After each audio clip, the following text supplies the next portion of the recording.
ಇನ್ನು ಮೈಸೂರು ನಗರಾಭಿವೃದ್ಧಿ ಪ್ರಾಧಿಕಾರದಲ್ಲಿ 4,000 ಕೋಟಿ ರೂಪಾಯಿ ಅಕ್ರಮ ನಡೆದಿರುವಂತಹ ಆರೋಪ ಕೇಳಿಬಂದಿದೆ.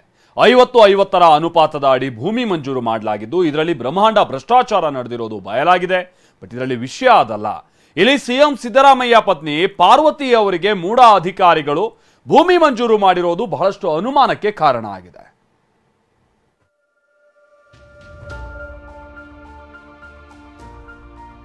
ಮೈಸೂರು ನಗರಾಭಿವೃದ್ಧಿ ಪ್ರಾಧಿಕಾರದಲ್ಲೇ ಭಾರಿ ಅಕ್ರಮ.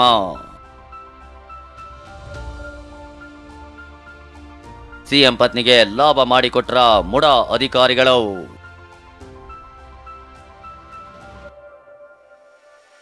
ಕಡಿಮೆ ಮೌಲ್ಯದ ಜಾಗ ವಶಕ್ಕೆ, ಹೆಚ್ಚಿನ ಮೌಲ್ಯದ ಬದಲಿ ಭೂಮಿ. ಮುಡ ಮೈಸೂರು ನಗರಾಭಿವೃದ್ಧಿ ಪ್ರಾಧಿಕಾರ ಮೈಸೂರನ್ನ ಅಭಿವೃದ್ಧಿ ಪಡಿಸುವಲ್ಲಿ ಅಗ್ರಸ್ಥಾನ ಹೊಂದಿರೋ ಪ್ರಾಧಿಕಾರ. ಈ ಪ್ರಾಧಿಕಾರವನ್ನೇ ಮುಡ ಅಂತ ಶಾರ್ಟ್ ಫಾರ್ಮ್ನಲ್ಲೇ ಕರೀತಾರೆ. ಇದೀಗ ಇದೇ ಮುಡಾದಲ್ಲಿ ಭಾರಿ ಅವ್ಯವಹಾರ ನಡೆದಿರೋ ಆರೋಪ ಕೇಳಿ ಬಂದಿದೆ. 50-50 ಅನುಪಾತದ ದುರುಪಯೋಗ, ಕಡಿಮೆ ಮೌಲ್ಯಕ್ಕೆ ವಶಪಡಿಸಿಕೊಂಡ ಜಾಗಕ್ಕೆ ಹೆಚ್ಚಿನ ಮೌಲ್ಯದ ಬದಲಿ ಭೂಮಿ ಸೇರಿದಂತೆ ಹಲವು ಆರೋಪಗಳು ಮುಡಾ ಅಧಿಕಾರಿಗಳ ವಿರುದ್ಧ ಕೇಳಿ ಬಂದಿದೆ. ಈ ಪೈಕಿ ಮುಡಾ ಅಧಿಕಾರಿಗಳು ಸಿಎಂ ಸಿದ್ದರಾಮಯ್ಯ ಪತ್ನಿ ಪಾರ್ವತಿ ಅವರಿಗೂ ಲಾಭ ಮಾಡಿಕೊಟ್ಟಿದ್ದಾರೆ ಅಂತ ಆರ್ಟಿಐ ಕಾರ್ಯಕರ್ತ ಗಂಗರಾಜು ಅನ್ನೋರು ಬಾಂಬ್ ಸಿಡಿಸಿದ್ದಾರೆ.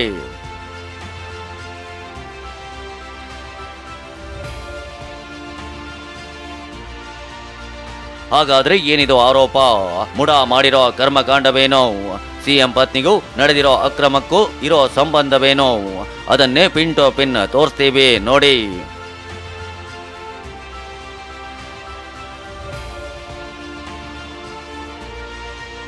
ಮೈಸೂರಿನ ಕೆಸರೆ ಗ್ರಾಮದ ಸರ್ವೆ ನಂಬರ್ 464ರಲ್ಲಿರೋ 3 ಎಕರೆ 16 ಗುಂಟೆ ಜಾಗವನ್ನ ಸಿಎಂ ಸಿದ್ದರಾಮಯ್ಯ ಪತ್ನಿ ಪಾರ್ವತಿ ಅವರ ಸಹೋದರ ಪಾರ್ವತಿ ಅವರಿಗೆ ದಾನವಾಗಿ ನೀಡಿದ್ರು. ಈ ಜಾಗವನ್ನ ಅಭಿವೃದ್ಧಿಗಾಗಿ ಪ್ರಾಧಿಕಾರ ಕಾನೂನು ಪ್ರಕಾರವೇ ವಶಪಡಿಸಿಕೊಂಡಿತ್ತು. 1998ರಲ್ಲಿ ನೋಟಿಫೈ ಮಾಡಿತ್ತು. ಇದೇ ಜಾಗದಲ್ಲಿ ದೇವನೂರು 3ನೇ ಹಂತದ ಬಡಾವಣೆಯನ್ನು ಅಭಿವೃದ್ಧಿ ಮಾಡಿದೆ. ವಿಷಯ ಅಂದ್ರೆ ವಶಪಡಿಸಿಕೊಂಡ ಜಾಗಕ್ಕೆ ಬದಲಿ ಭೂಮಿ ಕೊಡೋದು ಪ್ರಾಧಿಕಾರದ ಕರ್ತವ್ಯ. ಹೀಗಾಗಿ ಬದಲಿ ಭೂಮಿ ನೀಡುವಂತೆ 2014ರಲ್ಲಿ ಸಿಎಂ ಪತ್ನಿ ಅರ್ಜಿ ಹಾಕಿದ್ರು. 2017ರಲ್ಲಿ ನಡೆದ ಸಭೆಯಲ್ಲಿ ಅಭಿವೃದ್ಧಿ ಪಡಿಸಿದ ಭೂಮಿ ನೀಡಲು ತೀರ್ಮಾನಿಸಲಾಗಿತ್ತು. ಆದರೆ ಇದಕ್ಕೆ ಒಪ್ಪದ ಸಿಎಂ ಪತ್ನಿ ಪಾರ್ವತಿ 2021ರಲ್ಲಿ ಮತ್ತೊಂದು ಪತ್ರ ಬರೆದಿದ್ರು. 50-50 ಅನುಪಾತದಲ್ಲಿ ಬದಲಿ ನಿವೇಶನ ಕೊಡಿ ಅಂತ ಮನವಿ ಸಲ್ಲಿಸಿದ್ರು. ಸಿಎಂ ಪತ್ನಿ ಕೋರಿಕೆಯಂತೆ 2021ರಲ್ಲಿ 50-50 ಅನುಪಾತದಲ್ಲಿ ಭೂಮಿ ನೀಡಲಾಗಿದೆ ಅನ್ನೋದು ಆರೋಪ. ಇಂಟ್ರೆಸ್ಟಿಂಗ್ ಅಂದ್ರೆ ಭೂಮಿ ವಶಪಡಿಸಿಕೊಂಡ ಜಾಗ ಬಿಟ್ಟು ವಿಜಯನಗರದಲ್ಲಿ ಅಭಿವೃದ್ಧಿ ಪಡಿಸಿದ 38,284 ಚದರಡಿ ಭೂಮಿ ಹಂಚಿಕೆ ಮಾಡಲಾಗಿದೆಯಂತೆ. ಅಲ್ಲದೆ 1998ರಲ್ಲಿ ಕಳೆದುಕೊಂಡ ಭೂಮಿಗೆ 2021ರಲ್ಲಿ ಪರಿಹಾರ ನೀಡಲಾಗಿದೆ ಅನ್ನೋದು ಆರ್ಟಿಐ ಕಾರ್ಯಕರ್ತರ ಆರೋಪವಾಗಿದೆ. ವಿಜಯನಗರದಲ್ಲಿ ಏನಾಗುತ್ತೆ, ಇಲ್ಲಿ 2,500-3,000 ರೂಪಾಯಿ ರೇಟ್ ಇದೆ ಫರ್ ಸ್ಕ್ವೇರ್ ಫೀಟ್ಗೆ. ವಿಜಯನಗರದ 7,000-8,000 ರೂಪಾಯಿವರೆಗೂ ರೇಟ್ ಇದೆ. ಹಾಗಾಗಿ ಸಿದ್ದರಾಮಯ್ಯನವರ ಪತ್ನಿಯವರಿಗೆ ಅಂದರೆ ಸಿದ್ದರಾಮಯ್ಯನವರಿಗೆ ಆರ್ಥಿಕ ಲಾಭ ಮಾಡಿಕೊಡೋ ಉದ್ದೇಶದಿಂದಲೇ ಇವರು ಬದಲಿ ನಿವೇಶನ ಕೊಡಬೇಕಾದ್ರೆ ಹೋಗಿ ವಿಜಯನಗರದಲ್ಲ ಬಡಾವಣೆಗಳಲ್ಲಿ 1ನೇ ಹಂತ 2ನೇ ಹಂತದಲ್ಲಿ ಬಡಾವಣೆ ನಿವೇಶನಗಳು ಕೊಟ್ಟಿದ್ದಾರೆ. ಅದು ತಪ್ಪು ಅನ್ನೋ ನನ್ನ ವಾದ. ಸಿಎಂ ಪತ್ನಿಗೆ 1998ರ ಜಾಗಕ್ಕೆ 2021ರಲ್ಲಿ ಪರಿಹಾರ ಸಿಕ್ಕಿರೋದು, ಬೇರೆ ಕಡೆ ಭೂಮಿ ಕೊಟ್ಟಿರೋದು, 50-50 ಅನುಪಾತ ದುರ್ಬಳಕೆ ಮಾಡಿರೋದು ಸಾಕಷ್ಟು ಅನುಮಾನಕ್ಕೆ ಕಾರಣವಾಗಿದೆ. ಆದರೆ ಈ ಬಗ್ಗೆ ಪ್ರತಿಕ್ರಿಯಿಸಿರೋ ನಗರಾಭಿವೃದ್ಧಿ ಸಚಿವ ಬೈರತಿ ಸುರೇಶ್ ತನಿಖೆಗೆ ಆದೇಶ ನೀಡಿದ್ದೇನೆ ಅಂತಾರೆ. ಪ್ರತಿಯೊಂದು ಇಲ್ಲಿ ಆದಂತಹ ವಿಚಾರಗಳನ್ನ ತನಿಖೆ ಮಾಡಲಿಕ್ಕೋಸ್ಕರನೇ ನಾನು 10 ತಿಂಗಳು 11 ತಿಂಗಳ ಮುಂಚೆನೇ ಏನಕ್ಕೆ ಇವೆಲ್ಲ ನಿಂತಿದೆ ಅಂತ ಮತ್ತೆ ಆದೇಶ ಮಾಡಿದ್ದೆ. ದೊಡ್ಡ ಮನುಷ್ಯರು ಆಪಾದನೆ ಮಾಡಿರೋ ಥರ ಯಾರಿಗೆ ಕೊಟ್ಟಾರೋ ಅಂತ ಆಟೋ ಚೆಕ್ಕೆ ರೈತರು ಕೊಟ್ಟಿದ್ರೆ ನಂದೇನು ಅಬ್ಜೆಕ್ಷನ್ ಇಲ್ಲ. ಯಾಕಂದ್ರೆ ನಾನು ರೈತ ಕುಟುಂಬದಿಂದ ಬಂದಿದ್ದವನು, ರೈತರು ಕೊಟ್ಟರೆ ಖುಷಿ. ಬೇರೆಯವರು ಕೊಟ್ಟಿದ್ರೆ ಆ ಎಲ್ಲ ಸೈಟುಗಳನ್ನ ಬಡ್ಡಿ ಸಮೇತ ವಾಪಸ್ ತಗೋತೀವಿ.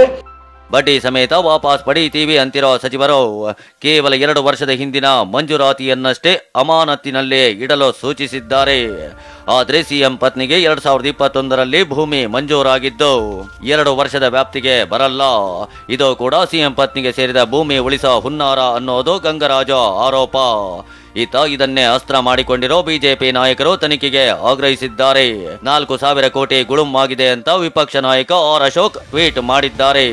250ರಿಂದ 300 ಸೈಟ್ ಇದೇ ರೀತಿ ಕೊಡಲಾಗಿದೆ ಅಂತ ಶಾಸಕ ರವಿ ಶ್ರೀವತ್ಸ ಆರೋಪಿಸಿದ್ದಾರೆ.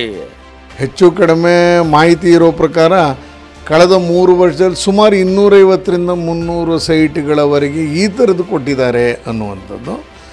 ಅದಕ್ಕೆ ಎಲ್ಲ ಸಮಗ್ರ ತನಿಖೆ ಆಗಬೇಕು.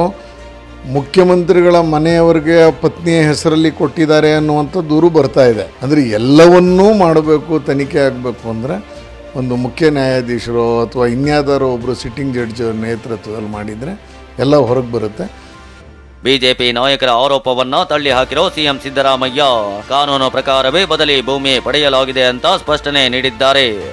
ನಮ್ಮ ಜಮೀನನ್ನ ಸೈಟ್ ಮಾಡೋ ಹಂಚ್ಬಿಟ್ರು. ಹಂಚಿದ ಮೇಲೆ ನಮಗೆ ಜಮೀನೇ ಇಲ್ಲದಾಗಿ ಕೂಡ ಪ್ರಾಪರ್ಟಿ ಆಗೋಯ್ತು. ಅದು ಯಾರಿಗೋ ಹಂಚ್ಬಿಟ್ಟಿದ್ರು, ಅವರು ಓನರ್ ಆಗೋದು. ನಮ್ಗೇನು ನಮ್ಮ ಪ್ರಾಪರ್ಟಿ ಕಳ್ಕೊಬಿಡೋದ. ಅದಕ್ಕೆ ಮೂಡಾದವ್ರಿಗೆ ಕೇಳೋದು, ನಿಮಗೆ 50-50 ಕೊಡ್ತೀವಿ ಅಂತ. ಅಲ್ಲಿಲ್ಲ ಜಮೀನಿಲ್ಲ, ಬೇರೆ ಕಡೆ ಕೊಡ್ತೀವಿ, ಸಮಾನಾಂತರ ಜಾಗದಲ್ಲಿ ಕೊಟ್ಟಿದ್ದಾರೆ. ಅದು ಕಾನೂನು ಪ್ರಕಾರ ಮಾಡಿದ್ದಾರೆ, ತಪ್ಪದು.